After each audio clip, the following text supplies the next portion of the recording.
Gate exam जो 2026 है उसका इंटरफेस कैसे रहता है और अपना डेट ऑफ बर्थ रहेगा। ठीक है, तो एप्टीट्यूड सेक्शन 15 मार्क्स का होगा और बाकी टेक्निकल 85 का टाइम। और यहाँ पे कैलकुलेटर है, तो कैलकुलेटर का ये सिमिलर इंटरफेस तुम्हारा गेट एग्जाम पे भी रहेगा, एकदम एज यूजुअल एग्जैक्ट। ठीक है, hello everyone, welcome to my channel.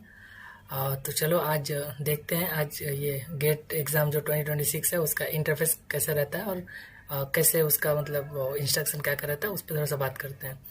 तो ये तो ऑलरेडी IIT गुवाहाटी ने अपलोड कर दिया है, तो यहाँ पे हम लोग पहले एक बार मॉक टेस्ट दे के जा सकते हैं। जिसका भी पेपर है अकॉर्डिंगली यहाँ पे सब पेपर, जिसका जो पेपर है, जैसे हम इसी पे अभी रिकॉर्डिंग करेंगे इलेक्ट्रॉनिक्स वाला पे। ठीक है, ऐसे खुलेगा, तो जब भी हम लोग एग्ज़ाम सेंटर में पहुंचेंगे तो ऐसा मेरे डेस्कटॉप में दिया रहेगा। ठीक है, तो जो गेट का रजिस्ट्रेशन नंबर है वो जैसे घुसते ही अंदर सबसे पहले वहाँ पे अलॉटमेंट होता है, अपना जो एडमिट कार्ड है अलॉटमेंट होगा और एक सिस्टम नंबर देगा, फिर वो लोग बता देगा कि वो सिस्टम कहाँ पे है। तो सिस्टम पे जाओगे तो यहाँ पे तुम्हारा फोटोज आ जाएगा और नेम वगैरह आ जाएगा। अब पासवर्ड है एंटर करना होगा, तो पासवर्ड अपना डेट ऑफ बर्थ रहेगा। ठीक है, जो भी जिसका डेट ऑफ बर्थ है वो डेट ऑफ बर्थ रहेगा। तो डेट ऑफ बर्थ डालने के बाद इसको जब तक टाइम नहीं होता तब तक साइन इन होगा नहीं, जैसे टाइम होगा वैसे यहाँ पे हम लोग साइन इन कर सकते हैं। एक टाइम बताएगा और ये साइन इन करीबन 15 मिनट पहले हो जाएगा, गेट एग्जाम शुरू होने से पहले। ठीक है, तो ऐसे साइन इन होने के बाद इस टाइप का एक इंटरफेस आएगा।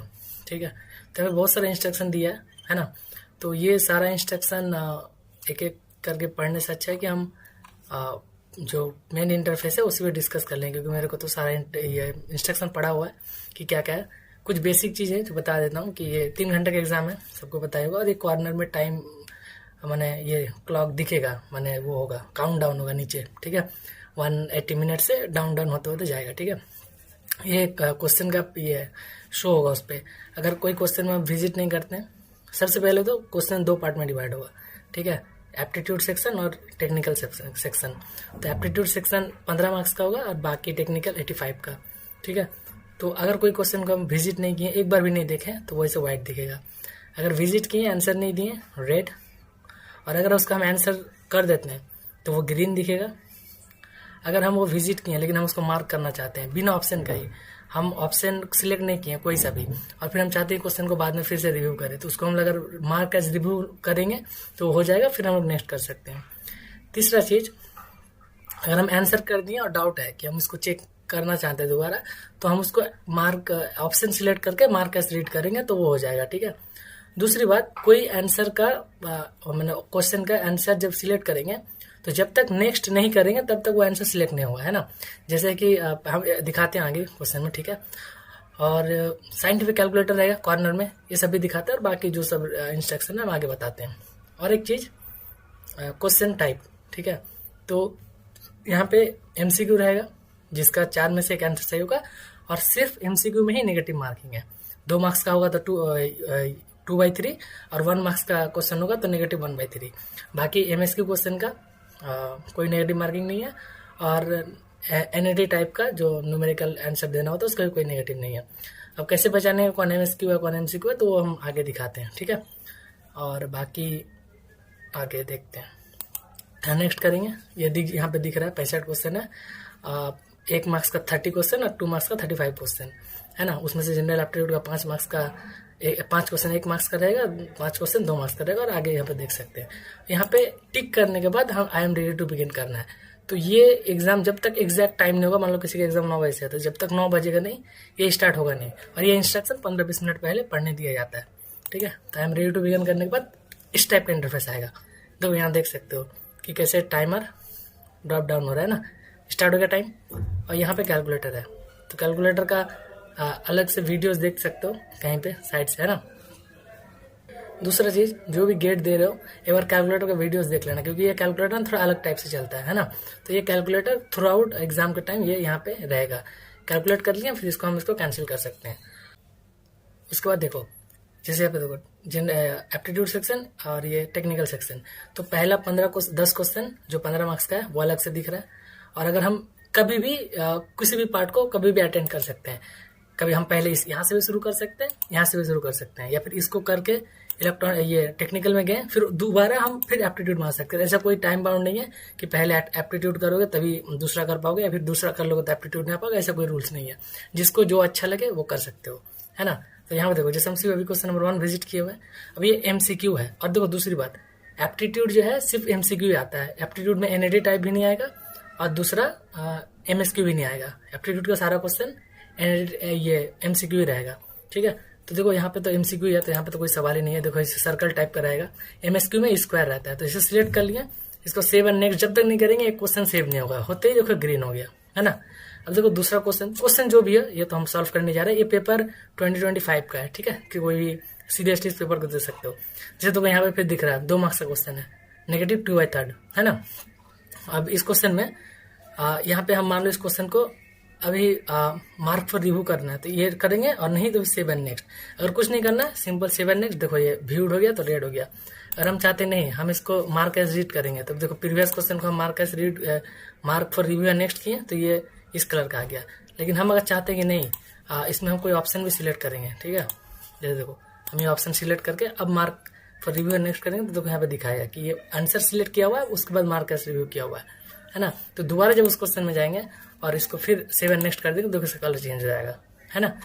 तीसरा चीज, हम लोग नेविगेट डायरेक्ट कर सकते हैं। मान लो 1 क्वेश्चन, या फिर डायरेक्ट 65 को 10 नंबर क्वेश्चन, या फिर डायरेक्ट 8 नंबर क्वेश्चन। तो इसमें कोई बाउंडेशन नहीं है कि 1 बाय 1 करना है, कुछ ही करना है।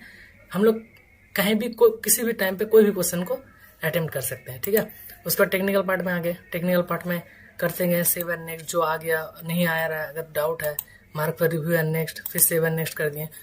जो भी आंसर सिलेक्ट करना उसको सेव एंड नेक्स्ट करना मत भूलना, नहीं तो वो आंसर सेव नहीं होगा, और आंसर सेव होगा तो कलर ग्रीन हो जाएगा। तो कई बार गलती क्या भी होता है ना, जैसे देखो यहाँ पे इस क्वेश्चन को हम mark for review and next करके छोड़ दिए, तो ये क्वेश्चन मेरा 6 है अभी।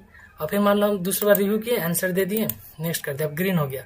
फिर हमको बाद में आया कि नहीं यार उसका आंसर कुछ और होता, तो 6 करके मान लो हम फिर देखो हम मेरे ऑप्शन ये था, लेकिन हम अभी चेंज करना चाहते हैं। 6 को लाके हम इसको सेव एंड नेक्स्ट नहीं कर रहे, कुछ और कर दे रहे हैं, तो देखो वो आंसर लास्ट पे ही सिलेक्ट रहेगा, देखो 2 नंबर पे ही, है ना।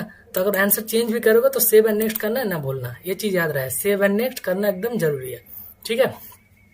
अगर तुमको चाहते हो कि हम सारा क्वेश्चन को एक बार में ही देखना चाहते हैं, तो यहाँ पे देखो क्वेश्चन पेपर दिया रहेगा, सारा क्वेश्चन, ये मास्टर क्वेश्चन पेपर है, जो एक साथ ही तुम सारा क्वेश्चन को देख सकते हो, है ना। तुमको एक करके नेक्स्ट नहीं करना पड़ेगा यहाँ क्वेश्चन पेपर में, ठीक है। ये सिमिलर इंटरफेस तुम्हारा गेट एग्जाम पे भी रहेगा, एकदम एज यूजुअल एग्जैक्ट, ठीक है। ओके, और बताने के लिए कुछ नहीं है। बाकी देखो टाइमर ऐसे चलते रहेगा, तो यार अपने हिसाब से देख लो, जैसे जितना कोई हो। तीसरा चीज, हाँ देखो MSQ में देखो इस टाइप का स्क्वायर दिखेगा, अगर स्क्वायर दिख रहा है मतलब वो MSQ है। अब MSQ में मार्क्स तभी मिलेगा जब तुम सारे के सारे मतलब सही आंसर को टिक करोगे। मान लो इस क्वेश्चन का 3 आंसर सही होता और हम सिर्फ 2 ही को सिलेक्ट करके सेव एंड नेक्स्ट कर दिए, तो इसमें हमको 1 मार्क्स भी नहीं मिलेगा, क्योंकि हमको तीनों को सिलेक्ट करना पड़ेगा। और अगर मान लो इसका आंसर हम 3 सिलेक्ट कर लिए, लेकिन ये तीसरा वाला गलत है, अगर एक भी गलत होता है तो पूरा क्वेश्चन गलत, ठीक है। तो ये रूल्स है MSQ का। तो MSQ मतलब एग्जैक्ट प्रॉपर आंसर होना चाहिए, जितना सही है उतना ही, तभी मार्क्स मिलेगा। और एक भी गलत होता है तो गलत, या फिर अगर एक भी गलत सिलेक्ट नहीं, मतलब एक भी सही आंसर को सिलेक्ट नहीं करता, तो उस केस में भी नंबर नहीं मिलेगा, ठीक है। तो ये MSQ हो गया। और एक बार NIT का दिखा देते हैं, NIT कैसे पुट करना है। जैसे देखो कोई NIT का क्वेश्चन लेते हैं, वो जैसे देखो यहाँ पे NIT का क्वेश्चन है ना। तो यहाँ पे देखो एग्जैक्टली लिखा हुआ है कि round off to 2 decimal place, तो यहाँ पे एग्जैक्ट 2 डेसिमल प्लेस तक तुमको राउंड ऑफ करके लिखना है, मतलब 56.23 अगर आंसर है तो इतना लिखना है। अगर मान लो इसके बाद भी कोई नंबर आता है 6 आता है, लेकिन तुमको यहाँ तक नहीं लिखना है, तुमको 2 डिजिट राउंड ऑफ करना है, तो 6 को राउंड ऑफ करोगे तो क्या आ जाएगा, देखो यहाँ पे क्लियर कर सकते हो बैक स्पेस, है ना। तो 6 को राउंड ऑफ करेगा तो 24 आ जाएगा, है ना। तो ये करके सेव एंड नेक्स्ट करना है, तो ऐसे मेरा आंसर सेव होगा, ठीक है। तो NIT टाइप का करने का तरीका है। और बाकी क्वेश्चन का कोई फिक्स नहीं है कि पहले 1 नंबर ही आएगा कि 2 नंबर आएगा, रैंडम आता है, ठीक है। कभी 1 नंबर का क्वेश्चन आ जाएगा, कभी 2 नंबर का क्वेश्चन आ जाएगा, कभी MSQ आ जाएगा, कभी MSQ आ जाएगा। तो ऐसा कोई सीरियली रूल्स नहीं है कि पहले MCQ आएगा फिर MSQ आएगा फिर 1 नंबर 2 नंबर, ऐसा कुछ नहीं है। रैंडम क्वेश्चन आता है कोई भी कहीं से भी, और क्वेश्चन पेपर हम यहाँ से, ठीक है। तो दिस इज ऑल अबाउट। और जैसे टाइम खत्म होगा उससे पहले ऑटो सबमिट हो जाएगा, हम मैनुअली सबमिट नहीं कर सकते हैं, ये टाइम खत्म होने के बाद ही सबमिट होगा, उसके बाद ही हमको निकलने देगा। अगर एग्जाम पहले भी हो जाता है तो निकलने भी नहीं देगा, सबमिट भी नहीं होगा। तो अगर जल्दी कर ले तो हेड डाउन कर लेना। और नहीं होता है तो फिर सॉल्व करते रहो। तो aptitude part, technical part, this is all about. और इसके बाद भी किसी को कोई डाउट है तो कमेंट बॉक्स में बताना, और वीडियो अच्छा लगे तो लाइक करो, और जो लोग भी गेट दे रहे हैं सबको शेयर कर दो, कि ताकि एक बार सारा इंटरफेस हो जाए। और एक बार मॉक टेस्ट जरूर दे लो। ये मॉक टेस्ट जो है लास्ट ईयर का हो, खासकर जो लोग फर्स्ट टाइम दे रहे हैं, एक बार इंटरफेस से मतलब यूज टू होके जाओ, तो फिर वहाँ पे उतना पैनिक नहीं होता है। और बाकी इंस्ट्रक्शन तो बता ही दिया सारा कुछ। Okay, thank you, all the best, bye bye, take care.